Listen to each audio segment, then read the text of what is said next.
আজকালকার যুগের বেশিরভাগ ছাত্রছাত্রী দেখা যায় যে অনেক ধরনের খারাপ শব্দ ব্যবহার করে নিজেদের স্মার্ট কিংবা ক্লাসে প্রমাণ করার জন্য।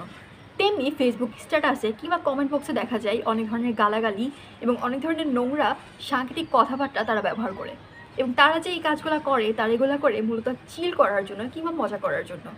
কিন্তু এই যে তারা চিল করার জন্য বা মজা করার জন্য ভাষার অপব্যবহার করছে, এই চর্চাটা আর কতদিন?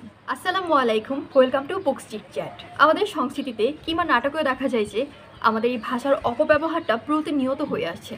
দেখা যায় নাটকের একটা বাক্যের মধ্যে 4টা টুট টুট টুট টুট থাকে। 2 দিন আগে 21শে ফেব্রুয়ারি গেল। 21শে ফেব্রুয়ারি সেটা হচ্ছে আন্তর্জাতিক মাতৃভাষা দিবস। কিন্তু আমরা অনেকেই ভুলে গিয়েছিলাম যে সেটা আন্তর্জাতিক মাতৃভাষা দিবস। তাই আমরা অনেকেই হচ্ছে অন্যের মাতৃভাষাকে খুব ছোট করে বা খুব হেয় করে আমরা স্ট্যাটাস দিয়েছি। আবার অনেকেই হচ্ছে 21শে ফেব্রুয়ারি আমরা সাজুগুজু করে বের হয়ে গিয়েছি। আমাদের সাক্ষাৎকার নেওয়ার জন্য আমাদের জিজ্ঞেস করা হয়েছিল যে 21শে ফেব্রুয়ারিটা এই দিনটা কী। আমরা 21শে ফেব্রুয়ারির ইতিহাস তো বলতে পারিই নাই, আর 21শে ফেব্রুয়ারি নিয়ে ভুলভাল তথ্য দিয়েছি, ভুলভাল কথা বলেছি। আবার অনেককে দেখেছি যে 21শে ফেব্রুয়ারি দিন শহীদ মিনারে উঠে নাচানাচি করছে। আর কতদিন এগুলা? এই যে আজকালকার যুগের ছাত্রছাত্রীরা তারা যে এইভাবে ভাষার অপব্যবহার করছে, সবাই না, বেশিরভাগ ছাত্রছাত্রী তারা যে এইভাবে ভাষার অপব্যবহার করছে, তারা কি জানে 1952 সালের 21শে ফেব্রুয়ারি আসলে কি হয়েছিল?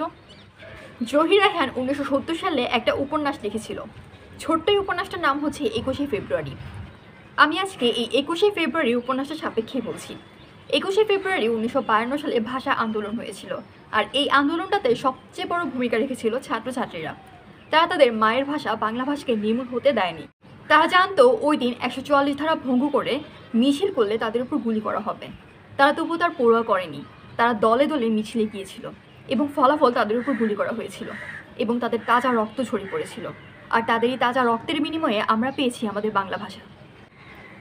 এই যে রক্তের বিনিময়ে আমরা আমাদের ভাষাটা পেলাম, রক্তের বিনিময়ে আমাদের বাংলা ভাষাটা পেলাম, এই ভাষাটার প্রতি আমাদের দায়িত্ব কী? আমাদের কি কেউ বলেছে যে ভাষার জন্য জীবন দিতে? আমাদের কেউ বলেছে যে গুলির সামনে গিয়ে গুলি খেতে? আমাদের কি কেউ বলেছে রক্ত ছড়াতে? আমাদের তো আর গুলি খেয়ে মরতে হবে না। আমাদের এই ভাষাটাকে শ্রদ্ধা করলেই হবে। এই ভাষাটাকে শ্রদ্ধা করে, ভাষা শহীদদের শ্রদ্ধা করে আমাদের এই ভাষাটার অপপ্রয়োগ না করলেই হয়। আমাদের এই ভাষাটাকে সম্মান করলেই হবে।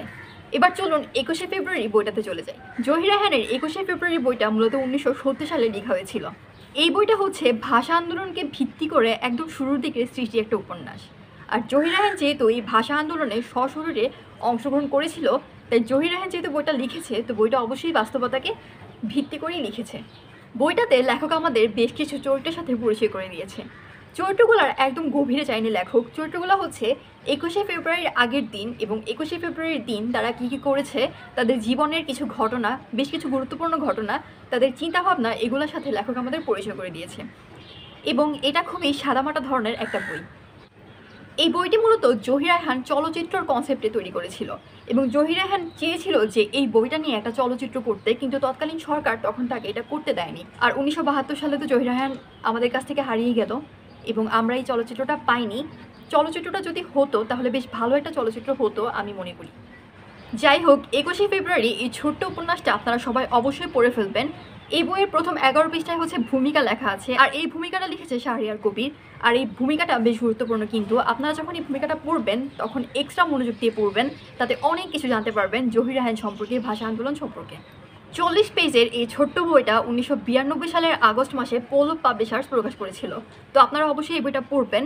এই বইটা পড়লে ভাষা আন্দোলনের মূল ভিত্তিটা জানতে পারবেন, বা ভাষা আন্দোলনের সময় যে একদম বাস্তব যে অনুভূতিটা ওইটা টের পাবেন, এবং অবশ্যই ভাষা শহীদদের প্রতি একটা শ্রদ্ধা আসবে। আর বিশেষ করে আজকালকার ছেলে মেয়েদের পড়াবেন, এটা স্কুল কলেজে বাচ্চা কাচ্চাদের পড়তে দিবেন। আর হচ্ছে যারা হচ্ছে ছাত্রছাত্রী আছে তারা তো অবশ্যই পড়বে, তারা অ্যাটলিস্ট যাতে বুঝে যে এই ভাষাটা এত সহজে আসেনি, এই ভাষাটা রক্তের বিনিময়ে এসেছে, এই ভাষাটা অনেক কিছু ত্যাগের বিনিময়ে এসেছে। আমরা এই ভাষাটা অপপ্রয়োগ না করি, আমরা এই শহীদদের শ্রদ্ধা করি, আমরা ভাষাটাকে শ্রদ্ধা করি। তো অবশ্যই বইটা পড়বেন। আর যদি আমার ভিডিওটা ভালো লেগে থাকে তাহলে লাইক, কমেন্ট, শেয়ার যা যা করে ফেলবেন।